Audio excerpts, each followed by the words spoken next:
जय माता दी। हमारे सभी यूट्यूब फैमिली को प्यार भरा नमस्कार। आज मैं आप लोगों के सामने एक औसान मैया का पैर दबाते हुए पचरा गीत लेके आई हूँ। आप लोगों को मेरा पचरा गीत जैसा भी लगेगा लाइक करिए, सब्सक्राइब करिए, शेयर करिए, कमेंट करिए। अंगने चाहो का चारी बैठी आवतानी,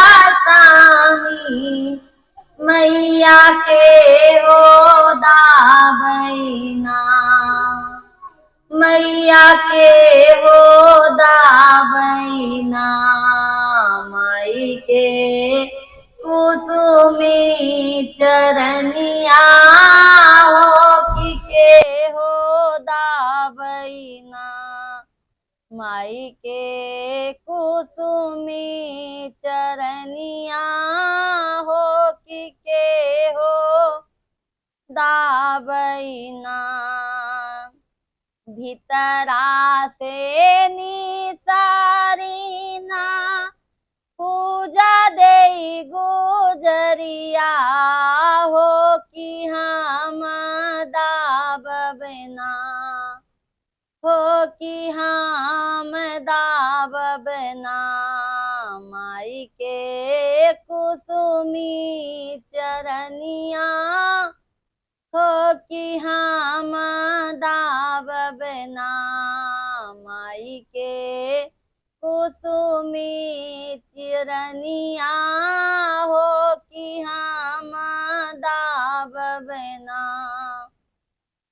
दाबता दाबता मैया बीती गई पहरिया हो कि फेरी दे तू ना, हो कि फेरी दे तू ना, अपने सेवक पे नजरिया हो कि फेरी दे तू ना, अपने पूजा पे हो नजरिया, माई फेरी दे तू ना।